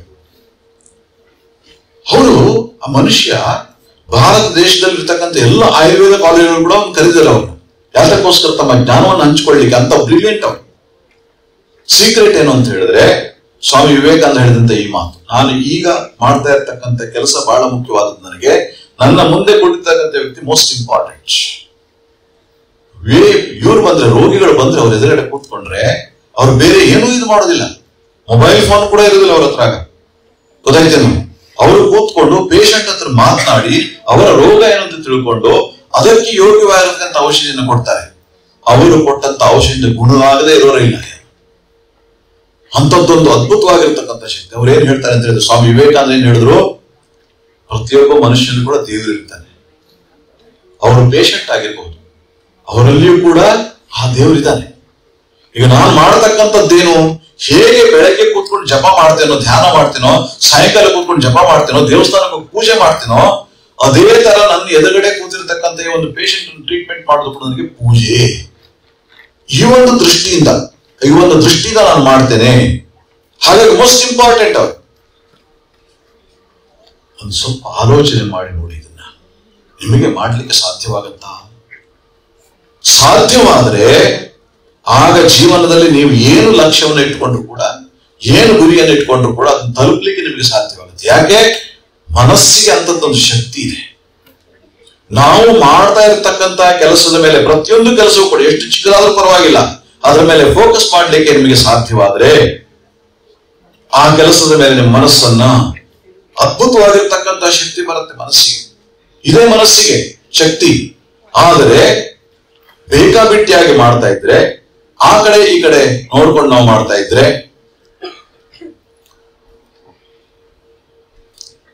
ಗೊತ್ತಾಯ್ತಲ್ಲ. ಈಗಲೂ ಕೂಡ ಒಂದಿಬ್ರು ಇದ್ದಾರೆ, ಪರಸ್ಪರ ಮಾತಾಡ್ಕೊಳ್ತಾ ಇದ್ದಾರೆ. ಅವ್ರಂದ್ರೆ ಕೆಲವರೆಲ್ಲ ಏನು ಅಂತ ಹೇಳಿದ್ರೆ, ನಾವು ಬಹಳ ಬುದ್ಧಿವಂತರು ಅನ್ಕೊಳ್ತಾರೆ, ನಮ್ಗೇನ್ರಿ ಇದೆಲ್ಲ ಗೊತ್ತು ಅಂತೇಳಿ. ಈ ತರ ಬುದ್ಧಿವಂತರು ಎಲ್ಲ ಬಸ್ಸು ಹೊರಟು ಹೋದ್ಮೇಲೆ ಅವ್ರು ಎಚ್ಚೆತ್ಕೊಳ್ತಾರೆ. ಆ ತರದವ್ರಿಗೆಲ್ಲ ಸೊ ಹುಷಾರಾಗಿದ್ದವ್ರಿಂದ. ಗೊತ್ತಾಯ್ತೇನ? ಯಾರು ನಾನು ಹೇಳುತ್ತಲ್ಲ, ಬಂದಂತಹ ಪ್ರತಿಯೊಂದು ಅವಕಾಶವನ್ನು ಸರಿಯಾಗಿ ಉಪಯೋಗಿಸ್ಕೊಳ್ತೇವೋ, ಇದೆಲ್ಲವೂ ಕೂಡ ಪ್ರತಿಯೊಂದು ಕೂಡ ಒಂದು ಅವಕಾಶ. ಕ್ಲಾಸ್ ಹೋಗಿ ಒಂದು ಅಟೆಂಡ್ ಮಾಡ್ತಿರಲ್ಲ, ಅದು ಕೂಡ ಒಂದು ಅವಕಾಶ. ಎಲ್ಲರೂ ಯಾರೋ ಬಂದು ನಿಮ್ ಕ್ಲಾಸ್ ನಲ್ಲಿ ಕೂತ್ಕೊಳ್ಳಿಕ್ಕೆ ಆಗೋದಿಲ್ಲ. ಜ್ಞಾಪಕ ಇಟ್ಕೊಳ್ಳಿ, ನಿಮ್ಮ ಸ್ಕೂಲ್ ನಲ್ಲಿ ಕೂಡ ಎಷ್ಟೋ ಜನ ಇದ್ರು, ಯಾವ ಕ್ಲಾಸ್ ಅಲ್ಲಿ ನೀವು ಕೂತ್ಕೊಂಡಿದ್ರೆ ಅದಕ್ಕೆ ಎಲ್ಲರೂ ಬಂದು ಕೂತ್ಕೊಳ್ಳಿಕ್ಕೆ ಆಗೋದಿಲ್ಲ. ಹೀಗಾಗಿ ಪ್ರತಿಯೊಂದು ಕೂಡ ಒಂದು ಅವಕಾಶ ಅಂತ ತಿಳ್ಕೊಂಡು ಆ ಸಮಯದಲ್ಲಿ ಮನಸ್ಸನ್ನು ಏಕಾಗ್ರಗೊಳಿಸಲಿಕ್ಕೆ ಪ್ರಯತ್ನವನ್ನು ಮಾಡಿ. Focus your mind on that always. So ಇದು ಸ್ವಾಮಿ ವಿವೇಕಾನಂದರು ತಮ್ಮ ಜೀವನದಲ್ಲಿ ಕಲಿತಿರ್ತಕ್ಕಂಥ ಬಹುದೊಡ್ಡ ಇದ. ಹಾಗಾಗಿ ಅವ್ರೇನ್ ಮಾಡ್ತಾ ಇದ್ರು, ಸ್ವಾಮಿ ವಿವೇಕಾನಂದ ಚಿಕ್ಕಂದ್ರೆ ಅವರದ್ದೊಂದು ವಿಶೇಷ ಇದು ಅಂತ ಹೇಳಿದ್ರೆ ಧ್ಯಾನದ ಅಭ್ಯಾಸ ಮಾಡ್ತಾ ಇದ್ರು. ಆಟ, ಮಕ್ಕಳು ಬೇರೆ ಬೇರೆ ಆಟ ಆಡ್ಕೊಳ್ತಾರಲ್ಲ, ನೀವೆಲ್ಲ ಏನೇನೋ ಆಟಗಳು ಆಡ್ಕೊಳ್ತೀರಿ. ಅವರಿಗೆ ಅದು ಧ್ಯಾನ ಮಾಡತಕ್ಕಂಥದ್ದು ಆಟ ಆಗಿತ್ತು ಸ್ವಾಮಿ ವಿವೇಕಾನಂದರಿಗೆ. ಹಾಗಾಗಿ ಏನು, ಅವರು ಅಮೆರಿಕಕ್ಕೆ ಹೋದಾಗ Harvard University professor John Henry Wright ಅಂತ ಹೇಳಿ ಅವರನ್ನು ಭೇಟಿ ಆಗ್ತಾರೆ. ಗ್ರೀಕ್ ಫಿಲಾಸಫಿ, ಗ್ರೀಕ್ ಹಿಸ್ಟ್ರಿ ಎಲ್ಲ ಅಧ್ಯಯನ ಮಾಡಿ ಅದರಲ್ಲಿ ಎಕ್ಸ್ಪರ್ಟ್ ಆದವರು. ಅಮೆರಿಕದಲ್ಲಿ ಅವರಿಗಿಂತ ಮತ್ತೆ ಇನ್ನೂ ಹೆಚ್ಚಿಗೆ ಯಾರು ಗೊತ್ತಿಲ್ಲ. ಅಂಥವರು ಆ ಗ್ರೀಕ್ ಫಿಲಾಸಫಿ ಹಿಸ್ಟ್ರಿ ಬಗ್ಗೆ ಸ್ವಾಮಿ ವಿವೇಕಾನಂದ ಹತ್ರ ಡಿಸ್ಕಸ್ ಮಾಡ್ತಾ ಇದ್ರೆ ಅವರಿಗೆ ಬಹಳ ಆಶ್ಚರ್ಯ ಆಗಿದ್ದೇನೆ ಅಂತ ಹೇಳಿದ್ರೆ, ಅವರಿಗಿಂತ ಹೆಚ್ಚಿಗೆ ಜ್ಞಾನ ಸ್ವಾಮಿ ವಿವೇಕಾನಂದರಿಗಿದೆ. ಅವರು ಸುಮಾರಾಗ 60 ವರ್ಷ ವಯಸ್ಸು ಅವರಿಗೆ, ಡಾಕ್ಟರ್ಗೆ. ಸ್ವಾಮಿ ವಿವೇಕಾನಂದರಿಗೆ 30 ವರ್ಷ. ಈ 30 ವರ್ಷದ ವಿವೇಕಾನಂದರಿಗೆ ಅವರು 60 ವರ್ಷ ಇಡೀ ಜೀವನ ಮಾಡಿದ್ದೇ ಅದು, ಬೇರೆ ಏನಿಲ್ಲ. ಅವರು ಗ್ರೀಕ್ ಫಿಲಾಸಫಿ, ಗ್ರೀಕ್ ಹಿಸ್ಟ್ರಿ ಅಧ್ಯಯನ ಮಾಡಿ ಅಂತ ಬೋಧನೆ ಮಾಡ್ತಾ ಇರ್ತಕ್ಕಂಥವ್ರು. ಅವರಿಗಿಂತ ಹೆಚ್ಚಿಗೆ ಜನ ಸ್ವಾಮಿ ವಿವೇಕಾನಂದರಲ್ಲಿ. ಎಲ್ಲಿಂದ ಬರ್ತಾ ಇದೆ ನಿಮ್ಗಿದು ಅಂತ ಕೇಳಿದ್ರು. ಸ್ವಾಮಿ ವಿವೇಕಾನಂದ ಹೇಳಿದ್ರು, ಬ್ರಹ್ಮಚರ್ಯದ ಶಕ್ತಿ, ಆಮೇಲೆ ಮನಸ್ಸಿನ ಏಕಾಗ್ರತೆ, ಧ್ಯಾನದ ಅಭ್ಯಾಸ. ಇದು ಎರಡರಿಂದಾಗಿ ಈ ಮನಸ್ಸಿಗೆ ಎಷ್ಟೊಂದು ಅದ್ಭುತವಾಗಿರ್ತಕ್ಕಂಥ ಶಕ್ತಿ ಇದೆ ಅಂತ ಹೇಳಿದ್ರೆ, ಯಾವುದಾದೊಂದು ವಿಷಯವನ್ನು ಒಂದ್ಸಲ ಓದಿದ್ರೆ ಇಡೀ ಜೀವನ ಮರೆಯೋ ಹಾಗಿಲ್ಲ. ಅಂಥದ್ದೊಂದು ಅದ್ಭುತ ಶಕ್ತಿ, ಗ್ರಹಣ ಶಕ್ತಿ ಬರ್ತದೆ ಮನಸ್ಸಿಗೆ. ಹಾಗಾಗಿ ಇಲ್ಲಿ ನಿಮಗೆ ಧ್ಯಾನದ ಅಭ್ಯಾಸ ಕೂಡ ಮಾಡಿಸ್ತಾರೆ. ನಾನು ಹೇಳಿದ್ನಲ್ಲ ನಿಮಗೆ, ಇದೊಂದು ಯಾಕೆ ಅದ್ಭುತವಾಗಿರ್ತಕ್ಕಂಥ ಅವಕಾಶ. ಸರಿಯಾದ ವಯಸ್ಸಿನಲ್ಲಿ ಸರಿಯಾದ ಶಿಕ್ಷಣ ಸಿಗ್ತಾ ಇದೆ ನಿಮಗೆ. ಶಿಕ್ಷಣ ನೀವು ಪಡಿಬೇಕಾದ್ರೆ ನಿಮ್ಮ ಸ್ಕೂಲ್ನಲ್ಲಿ, ಕಾಲೇಜ್ನಲ್ಲಿ ಎಷ್ಟೇ ಒಳ್ಳೆ ಫೆಸಿಲಿಟಿ ಇರ್ಬೋದು, ಎಷ್ಟೇ ಒಳ್ಳೆ ಫ್ಯಾಕಲ್ಟಿ ಇರ್ಬೋದು, ಆದ್ರೆ ನಿಮ್ಮ ಮನಸ್ಸು ಸಿದ್ಧವಿಲ್ಲದೆ ಇದ್ರೆ ಸಕ್ಸಸ್ ಆಗ್ತೀರಾ ನೀವು? ಸಾಧ್ಯವಾಗುದಿಲ್ಲ. ಹಾಗಾಗಿ ಅದು ಆಗಬೇಕಾದ್ರೆ ನಿಮ್ಮ ಮನಸ್ಸು ಸಿದ್ಧವಾಗಿರ್ಬೇಕು. ನೀವು ಅಲ್ಲಿ ಕೂತ್ಕೊಂಡು ಅವರು ಹೇಳ್ತಕ್ಕಂಥ ವಿಷಯಗಳನ್ನ ಗ್ರಹಣ ಮಾಡ್ಲಿಕ್ಕೆ, ಅದನ್ನ ಜ್ಞಾಪಕ ಇಟ್ಕೊಳ್ಲಿಕ್ಕೆ, ಅದಾದ್ಮೇಲೆ ನಿಮಗೆ ಜೀವನದಲ್ಲಿ ಬೇಕಾದಾಗ ಅದನ್ನು ಉಪಯೋಗಿಸ್ಕೊಳ್ಳಿಕ್ಕೆ ಸಾಧ್ಯವಾಗಬೇಕಾದ್ರೆ ಏಕಾಗ್ರ ಮನಸ್ಸಿನಿಂದ ಅದನ್ನ ಕೇಳಬೇಕು. ಏಕಾಗ್ರ ಮನಸ್ಸಿಂದ ಅದನ್ನ ಕೇಳಬೇಕು. ಅದನ್ನ ಮಾಡ್ಬೇಕು ಅಂತಂದ್ರೆ ಬೆಳಗ್ಗೆ ಮತ್ತು ಸಾಯಂಕಾಲ ಕೂತ್ಕೊಂಡು ಸ್ವಲ್ಪ ಧ್ಯಾನ ಮಾಡ್ಬೇಕು. ಆಮೇಲೆ ಯಾವ ಕೆಲಸವನ್ನು ಮಾಡಿದ್ರೆ ಅದ್ರ ಮೇಲೆ ಫೋಕಸ್ ಮಾಡ್ಬೇಕು. ಧ್ಯಾನದ ಅಭ್ಯಾಸ. ಆಮೇಲೆ ಮಾಡ್ತಾ ಇರ್ತಕ್ಕಂಥ ಎಷ್ಟೇ ಚಿಕ್ಕ ಕೆಲಸ ಆದ್ರೂ ಪರವಾಗಿಲ್ಲ. ಬಸ್ಸಲ್ಲಿ ಹೋಗ್ತಾ ಇರ್ತೀವಿ, ಡ್ರೈವರ್ ಏನ್ ಮಾಡ್ಬೇಕು? ಡ್ರೈವಿಂಗ್ ಮೇಲೆ ಫೋಕಸ್ ಮಾಡ್ಬೇಕು. ಬೇರೆ ಯಾರು ಏನ್ ಮಾತಾಡ್ತಾ ಇದ್ರು ಅದ್ರ ಮೇಲೆ, ಡ್ರೈವಿಂಗ್ ಮೇಲೆ. ಹಾಗಾಗಿ ಯಾರು ಅವ್ನು ಡಿಸ್ಟ್ರಾಕ್ಟ್ ಮಾಡಕ್ ಹೋಗುದಿಲ್ಲ ಡ್ರೈವರ್ನ. ಯಾಕಂತ ಹೇಳಿದ್ರೆ ಅವನೇನಾದ್ರೂ ಸ್ವಲ್ಪ ಕಾನ್ಸಂಟ್ರೇಷನ್ ಆ ಕಡೆ ಈ ಕಡೆ ಆಯ್ತು ಅಂತ ಹೇಳಿದ್ರೆ ಇರ್ತಕ್ಕಂಥ 50-60 ಜನ ಹೋಗಿ ಗುಂಡಿಗೆ ಬಿಡ್ಬೇಕಷ್ಟೇ. ಸೊ ಅದೇ ತರ ನಮ್ಮ ಜೀವನದಲ್ಲಿಯೂ ಕೂಡ ನಮ್ಗೆ ಗೊತ್ತಾಗೋದಿಲ್ಲ ಅಷ್ಟೇ. ನೀವು ಸ್ಕೂಲ್ ಹೋಗ್ತಾ ಇದ್ರೆ ತಿಟ್ಕೊಳ್ಳಿ, ಆಮೇಲೆ ಕಾಲೇಜಿಗೆ ಕೂಡ ಹೋಗ್ತೀರಾ, ಆದ್ರೆ ಕ್ಲಾಸ್ ನಲ್ಲಿ ಏನ್ ಹೇಳ್ತಾ ಇದ್ರು ಅದ್ರ ಮೇಲೆ ಮನಸ್ಸು ಕೊಡ್ಲಿಲ್ಲ ಅಂತ ಇಟ್ಕೊಳ್ಳಿ, ಕಾನ್ಸಂಟ್ರೇಷನ್ ಆಚೆ ಹೋಯ್ತು. ಆಗ ಏನಾಗುತ್ತೆ? ನಿಮ್ಮ ಎಜುಕೇಶನ್ ಅಂತಕ್ಕಂಥ ಗಾಡಿ ಹೋಗಿ ಗುಂಡಿಯಲ್ಲಿ ಬಿಡ್ತದೆ ಅಷ್ಟೇ. ನಿಮ್ಮ ಜೀವನ ನಷ್ಟ ಆಗ್ತದೆ, ಬೇರೆ ಯಾರಿಗೂ ಇಲ್ಲ. ಅದರ ಬದಲು ಅದನ್ನು ಸರಿಯಾಗಿ ಉಪಯೋಗಿಸಿಕೊಂಡು ಫೋಕಸ್ ಮಾಡ್ಲಿಕ್ಕೆ ಶುರು ಮಾಡಿದ್ರೆ ಈ ಮನಸ್ಸಿಗೆ ಅದ್ಭುತವಾಗಿರ್ತಕ್ಕಂಥ ಶಕ್ತಿ ಇದೆ. ಅದ್ಭುತವಾಗಿರ್ತಕ್ಕಂಥ ಶಕ್ತಿ ಇದೆ. ಹಾಗಾಗಿ ಸ್ವಾಮಿ ವಿವೇಕಾನಂದ ಏನ್ ಹೇಳ್ತಾರೆ ಅಂತ ಹೇಳಿದ್ರೆ, secret of education is concentration of mind. ವಿದ್ಯೆಯ ರಹಸ್ಯ ಏನಂತ ಹೇಳಿದ್ರೆ ಮನಸ್ಸಿನ ಏಕಾಗ್ರತೆ. ಮನಸ್ಸಿಗೆ ಏಕಾಗ್ರತೆ ಇಲ್ಲದೆ ವಿದ್ಯೆ ಅಭ್ಯಾಸ ಆಗುವುದಿಲ್ಲ, ವಿದ್ಯಾಭ್ಯಾಸ ಸಾಧ್ಯವಿಲ್ಲ. ಈ ವಿದ್ಯಾಭ್ಯಾಸವನ್ನು ಮಾಡಬೇಕಾದ್ರೆ ಬೆಳಗ್ಗೆ ಮತ್ತು ಸಾಯಂಕಾಲ ಕೂತ್ಕೊಂಡು ಧ್ಯಾನ ಮಾಡಬೇಕು. ಒಂದು ಧ್ಯಾನದ ಅಭ್ಯಾಸ. ಎರಡನೇದಾಗಿ ವಿದ್ಯಾರ್ಥಿಗಳು ಪ್ರತಿ ದಿವಸ 1 ಗಂಟೆಗಳ ಕಾಲ ಕೂತ್ಕೊಂಡು ಯಾವುದಾದ್ರು ಪುಸ್ತಕವನ್ನು ಓದ್ಬೇಕು. ಯಾಕಂದ್ರೆ ನಿಮ್ಗೆ ಅಧ್ಯಯನ ಮಾಡ್ಲಿಕ್ಕೆ ಅದರಲ್ಲಿ ಏಕಾಗ್ರತೆ ಬೇಕು ನಿಮಗೆ. ಎಕ್ಸಾಮಿನೇಷನ್ ಬರುವಾಗ ಎಷ್ಟೋ ಜನ ಮಾಡ್ತಾರೆ, ಎಕ್ಸಾಮಿನೇಷನ್ ಮುಗಿದ್ರೆ ಪುಸ್ತಕ ಎಲ್ಲ ಬಿಸಾಕ್ಬಿಡ್ತೀವಿ. ಆ ತರ ಮಾಡಿದ್ರೆ ಆಗೋದಿಲ್ಲ. 365 ದಿವಸವೂ ಕೂಡ 1 ಗಂಟೆ ಕಡೆಯ ಪಕ್ಷ ಓದಿನಲ್ಲಿ ನೀವು ವ್ಯಯ ಮಾಡಿದ್ರೆ, ಓದ್ತಾ ಇದ್ರೆ ಕಂಟಿನ್ಯೂಸ್ 1 ಗಂಟೆ ಓದ್ಬೇಕು ಕೂತ್ಕೊಂಡು. ಆಗ ನಿಮ್ಮ ಮನಸ್ಸಿಗೆ ಆ ಒಂದು ಅಭ್ಯಾಸವಾಗುತ್ತೆ ಓದೋದು, ಅಧ್ಯಯನ ಮಾಡೋದು. ಅದಿಲ್ಲದ್ರೆ ಏನಾಗುತ್ತೆ? ಮನಸ್ಸು ಕೇಳೋದಿಲ್ಲ. ಮನಸ್ಸು ಕೇಳಿದ್ರೆ ಓದ್ಲಿಕ್ಕೆ ಕೇಳೋದಿಲ್ಲ. ಯಾಕಂತ ಹೇಳಿದ್ರೆ ಮೊಬೈಲ್ ನೋಡೋದ್ರಲ್ಲಿ, ಇನ್ಯಾವುದ್ರಲ್ಲಿ ಟಿವಿ ಸೀರಿಯಲ್ ನೋಡೋದ್ರಲ್ಲಿ ಹೋಗ್ತದೆ ಮನಸ್ಸು, ಕಾರ್ಟೂನ್ ಅದು ನೋಡೋದ್ರಲ್ಲಿ.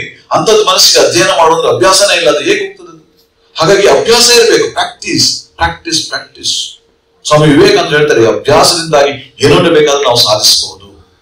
ಹಾಗಾಗಿ ಆ ಒಂದು ಅಭ್ಯಾಸವನ್ನು ಮಾಡಿ. ಅಭ್ಯಾಸ, ಅಧ್ಯಯನ ಮಾಡತಕ್ಕಂಥ ಅಭ್ಯಾಸ. ಮೊದಲನೇದಾಗಿ ಧ್ಯಾನದ ಅಭ್ಯಾಸ. ಅದಾದ್ಮೇಲೆ ಇನ್ನೊಂದು ಅಭ್ಯಾಸ, ನಾವು ಏನು ಮಾಡ್ತಾ ಇದ್ದೀವಿ ಅದರ ಮೇಲೆ ಫೋಕಸ್ ಮಾಡ್ತಕ್ಕಂಥದ್ದು. ಮೂರನೇದಾಗಿ ಅಧ್ಯಯನದ ಅಭ್ಯಾಸ. ನಾಲ್ಕನೇದು ಏನು ಅಂತ ಹೇಳಿದ್ರೆ, ನಿಮ್ಮ ಈ ಏಕಾಗ್ರತೆಗೆ ಭಂಗ ತರ್ತಕ್ಕಂಥ ಪ್ರತಿಯೊಂದನ್ನು ಕೂಡ reject it as poison. Anything that makes you weak, reject it as poison ಅಂತ ಸ್ವಾಮಿ ವಿವೇಕಾನಂದ. ನಿಮ್ಮ ಮನಸ್ಸಿನ ಏಕಾಗ್ರತೆಗೆ ಭಂಗ ತರ್ತದೆ. ಮೊಬೈಲ್ ನೋಡ್ತಾ ಕೂತ್ಕೊಡುದು, ಅದರಲ್ಲೆಲ್ಲ ಕಂಟಿನ್ಯೂಸ್ ಚೇಂಜ್ ಆಗ್ತಾ ಇರ್ತದೆ, ಒಂದೇ ವಿಷಯ ಇರುವುದಿಲ್ಲ. ಹಾಗಾಗಿ ಮನಸ್ಸು ಕೂಡ ಯಾವ್ದಾದ್ರು ವಸ್ತುವ ವಿಷಯವನ್ನ 1 ಗಂಟೆಗಳ ಕಾಲ ಓದೋ ಶಕ್ತಿ ಇರುದಿಲ್ಲ ಮನಸ್ಸಿಗೆ. ಆ ಶಕ್ತಿ ಕಳ್ಕೊಂಡು ಬಿಡ್ತದೆ. 5 ನಿಮಿಷ ಹೋದ್ಮೇಲೆ ಮನಸ್ಸು ಹೋಗ್ತದೆ ಬಾಂಬೆಗೆ, ಆಮೇಲೆ ಜಪಾನ್ಗೆ, ಅಲ್ಲಿ ತಿರುಗಾಟಕ್ಕೆ ಹೋಗ್ತದೆ ಮನಸ್ಸು. ನೀವು ಇಲ್ಲಿ ಪುಸ್ತಕ ನೋಡ್ತಾ ಇರ್ತೀರಿ. ಹಾಗಾಗ್ಬೇಕು ಅಂತ ಹೇಳಿದ್ರೆ ಅದನ್ನ ರಿಜೆಕ್ಟ್ ಮಾಡ್ಬೇಕು. ಮೊಬೈಲ್ ಫೋನ್, ಯಾಕಂತ ಹೇಳಿದ್ರೆ ಈಗ ಏನಾಗಿದೆ ಅಂತ ಹೇಳಿದ್ರೆ, ಮೊಬೈಲ್ ಫೋನ್, ನಾವು ಅಂತ ಮೊಬೈಲ್ ಯೂಸ್ ಮಾಡ್ತಾ ಇಲ್ಲ, ಮೊಬೈಲ್ ಫೋನ್ ನಮ್ಮನ್ನು ಯೂಸ್ ಮಾಡ್ತಾ ಇದೆ. ಎಷ್ಟು ಜನರು ನೋಡಿದ್ದೇನೆ, ಒಂದು ಮೆಸೇಜ್ ನೋಡ್ತೀನಿ ಅಂತೇಳಿ ಓಪನ್ ಮಾಡಿದವರು 1 ಗಂಟೆ ಹೋಗ್ಬಿಟ್ಟಿರ್ತದೆ ಅದ್ರ. ಯಾಕಂದ್ರೆ ಅವ್ರಿಗೆ ಕಂಟ್ರೋಲ್ ಇಲ್ಲ, ಅದ್ರ ಮೇಲೆ ಅವ್ರಿಗೆ ಕಂಟ್ರೋಲ್ ಇಲ್ಲ. ಆಮೇಲೆ ಎಟ್ ದ ಎಂಡ್ ಏನಾಗುತ್ತೆ, ಆ ಸ್ಕ್ರೀನ್ ಟೈಮ್ ಇಂದಾಗಿ ಆಮೇಲೆ ವಿಷಯಗಳೆಲ್ಲ ಬದಲಾವಣೆ ಆಗಿದ್ರಿಂದ ಮನಸ್ಸು ಅಂತಕ್ಕಂಥದ್ದು ಯಾವುದೇ ಒಂದು ಸೀರಿಯಸ್ ಕೆಲಸ ಮಾಡ್ಲಿಕ್ಕೆ ಯೋಗ್ಯವಾಗಿರೋದಿಲ್ಲ. ಶಕ್ತಿಯನ್ನು ಕಳ್ಕೊಂಡ್ಬಿಟ್ಟಿರ್ತದೆ, ಸಂಪೂರ್ಣವಾಗಿ ವೀಕ್ ಆಗಿ ಹೋಗ್ಬಿಟ್ಟಿರ್ತದೆ ಮನಸ್ಸು at the end of it ಅಂತ. ಹಾಗಾಗಿ ಇದೆಲ್ಲ ಏನೋ ಏಕಾಗ್ರತೆಗೆ ಭಂಗ ತರತಕ್ಕಂಥದ್ದು, ಏಕಾಗ್ರತೆಗೆ ಭಂಗ ತರತಕ್ಕಂಥದ್ದು. ಹಾಗಾಗಿ ಅದನ್ನೇನ್ ಮಾಡ್ಬೇಕು? Reject it as poison. ಅದನ್ನು ತ್ಯಜಿಸಬೇಕು. ಹಾಗೆ ಮಾಡಬೇಕಾದ್ರೆ ಪ್ರತಿ ದಿವಸ ಈ ಒಂದು ಧ್ಯಾನ, ಪ್ರಾರ್ಥನೆ, ಅದ್ರ ಜೊತೆಗೆ ಯೋಗಾಸನ ಕಲಿಸ್ಕೊಡ್ತಾರಲ್ಲ ನಿಮ್ಗೆ. ಯೋಗಾಸನ ಅದ್ಭುತವಾಗಿರ್ತಕ್ಕಂಥ ಎಕ್ಸರ್ಸೈಸ್ ಶರೀರಕ್ಕೆ ಬೇಕು. ಶರೀರ ಬಲವಾಗಿಲ್ಲ ಅಂದ್ರೆ ಮನಸ್ಸು ಬಲವಾಗಿರೋದಿಲ್ಲ. ಹಾಗಾಗಿ ಅದನ್ನು ಕೂಡ ರೆಗ್ಯುಲರ್ ಆಗಿ ಮಾಡ್ತಾ, ಅದ್ರ ಜೊತೆಗೆ ನಿಮ್ಗೆ ಸಿಕ್ಕಿರ್ತಕ್ಕಂಥ ಅವಕಾಶ ಅಧ್ಯಯನ ಮಾಡ್ತಕ್ಕಂಥದ್ದು 1 ಗಂಟೆ ಪ್ರತಿ ದಿವಸ. ಯಾವಾಗಾದ್ರೂ ಎಲ್ಲಿ ಹೋದ್ರೂ ಕೂಡ ಪರವಾಗಿಲ್ಲ, 365 ದಿವಸನೂ ಕೂಡ 1 ಗಂಟೆಯನ್ನ ಓದಿಗೆ ಮೀಸಲಾಗಿರ್ತಕ್ಕಂಥ ಒಂದು ಅಭ್ಯಾಸ ಮಾಡ್ಕೊಳ್ಳಿ. ಹಾಗೆ ಓದ್ತಾ ಇದ್ರೆ ಕಂಟಿನ್ಯೂಸ್ 1 ಗಂಟೆ, ಆಗ ಎಕ್ಸಾಮಿನೇಷನ್ ಇದ್ರೂ ಆ ಸಮಯದಲ್ಲಿ ಕೂಡ ನಿಮ್ಮ ಮನಸ್ಸು ರೆಡಿ ಇರುತ್ತೆ. 4 ಗಂಟೆ, 5 ಗಂಟೆ, 6 ಗಂಟೆ ಓದ್ಬೋದು. ಮನಸ್ಸು ರೆಡಿ ಇರುತ್ತೆ, ಅಭ್ಯಾಸ ಇರ್ತದೆ ಅದಕ್ಕೆ ಓದ್ತಕ್ಕಂಥದ್ದು. ಹಾಗಾಗಿ ಅದನ್ನು ಮಾಡ್ತಾ ಇದ್ರೆ ಆಗ ಏನಾಗುತ್ತೆ ಅಂತ ಹೇಳಿದ್ರೆ ಜೀವನದಲ್ಲಿ ಬಂದಿರತಕ್ಕಂತಹ ಅವಕಾಶವನ್ನ ಸರಿಯಾಗಿ ಉಪಯೋಗಿಸ್ಕೊಳ್ಳಿಕ್ಕೆ ಸಾಧ್ಯವಾಗುತ್ತೆ. ಇಲ್ಲೇ ಇದ್ರೆ ಅವಕಾಶಗಳೆಲ್ಲ ಹೋಗ್ತಾ ಇರ್ತದೆ. ಏನೋ ಒಂದು ದೊಡ್ಡ ಅವಕಾಶ ಬರ್ತದೆ, ಸಿನಿಮಾದಲ್ಲಿ ಹೀರೋ ಮಾಡ್ತಾರೆ ನೋಡಿ, ಆ ತರ ಮಾಡಕ್ ನೋಡ್ತೀವಿ ನಾವು. ಅದು ರೀಲ್, ಅದು that is not real life. Remember, that is real life. Real life ಅಲ್ಲಿ ಇದ್ದಾಗ ರಿಯಲ್ ಲೈಫ್ ಅಲ್ಲಿ ಆಗೋದಿಲ್ಲ. ರಿಯಲ್ ಲೈಫ್ ಅಲ್ಲಿ ಹಾರ್ಡ್ ವರ್ಕ್, ಉದ್ಯಮೇನೇವ ಸಿದ್ಧಂತಿ ಕಾರ್ಯಾಣಿನ ಮನೋರಥೈ ಅಂತ ಹೇಳ್ತಾರೆ. ಏನೋ ಮನಸ್ಸಿನಲ್ಲಿ ಹಗಲುಗನಸು ಕಾಣ್ತಾ ಕೂತ್ಕೊಂಡ್ರೆ ಸಾಧಿಸ್ಲಿಕ್ಕೆ ಸಾಧ್ಯ ಇಲ್ಲ. ಉದ್ಯಮ ಅಂದ್ರೆ ಕೆಲಸ ಮಾಡ್ಬೇಕು, ಶ್ರಮ ವಹಿಸ್ಬೇಕು. ಹಾಗಿದ್ರೆ ಮಾತ್ರ ಏನನ್ನಾದ್ರೂ ನಾವು ಜೀವನದಲ್ಲಿ ಸಾಧಿಸಬಹುದು. ಸ್ವಾಮಿ ವಿವೇಕಾನಂದರು ಹೇಳ್ತಾರೆ, work work work work unto death. I am with you, when I am gone my spirit will work with you ಅಂತ ಹೇಳ್ತಾರೆ. ಕೆಲಸ ಮಾಡಿ, ಕೆಲಸ ಮಾಡಿ, ಯಾವ್ದಾದ್ರೂ ಸರಿ. ನಿಮ್ಮ ಒಂದು ಗುರಿಯನ್ನು ಇಟ್ಕೊಂಡ್ರೆ ಅದನ್ನು ಸಾಧಿಸ್ಲಿಕ್ಕೆ ಏನ್ ಬೇಕೋ ಅದನ್ನ ಕಂಟಿನ್ಯೂಸ್ ಆಗಿ ಮಾಡ್ತಾ ಇರ್ಬೇಕು. ಮಾಡ್ತಾ ಇದ್ರೆ ನಿಮ್ಮಲ್ಲಿರ್ತಕ್ಕಂಥ ಅದ್ಭುತವಾಗಿರ್ತಕ್ಕಂಥ ಶಕ್ತಿಯ ಅಭಿವ್ಯಕ್ತಿ ಆಗುತ್ತೆ. ಅದ್ಭುತವಾಗಿರ್ತಕ್ಕಂಥ ಶಕ್ತಿ ಇದೆ, ಶಕ್ತಿ ನಿಮ್ಮಲ್ಲಿದೆ, ಪ್ರತಿಯೊಬ್ಬರಲ್ಲಿಯೂ ಕೂಡ ಇದೆ. ಜೀವನದಲ್ಲಿ ಏನ್ ಬೇಕು ಅಂತ ಸಾಧಿಸ್ತಕ್ಕಂಥ ಶಕ್ತಿ ಇದೆ. ಅದ್ರ ಅಭಿವ್ಯಕ್ತಿ ಆಗ್ಬೇಕು ಅಂತ ಹೇಳಿದ್ರೆ ನೀವು ಶ್ರಮ ವಹಿಸಬೇಕು, ಏಕಾಗ್ರ ಮನಸ್ಸಿನಿಂದ. ಅಂಥದ್ದೊಂದು ಪ್ರಯತ್ನವನ್ನು ಮಾಡಿ ಜೀವನದಲ್ಲಿ ಏನು ಸಾಧಿಸಬೇಕು ಅಂತ ಹೇಳಿ ನಿಮ್ಮ ಮನಸ್ಸನ್ನೊಂದು ಇದೆಯಲ್ಲ, ಹಂಬಲ ಇದೆಯಲ್ಲ, ಕನಸಿದೆ, ಅದು ಸಾಧಿಸ್ಲಿಕ್ಕೆ ಸಾಧ್ಯವಾಗುತ್ತೆ. ಶ್ರೀರಾಮಕೃಷ್ಣರು, ಶಾರದಾ ಮಾತೆ, ಸ್ವಾಮಿ ವಿವೇಕಾನಂದರು ನಿಮಗೆ ಅಂಥ ಒಂದು ಮನೋಬಲವನ್ನ, ಅಂಥ ಒಂದು ವಿಚಾರವನ್ನ ಹಾಗೂ ಶಕ್ತಿಯನ್ನ ಕೊಡ್ಲಿ ಅಂತ ಹೇಳಿ ಪ್ರಾರ್ಥಿಸ್ತಾರೆ. ನಮಸ್ಕಾರ.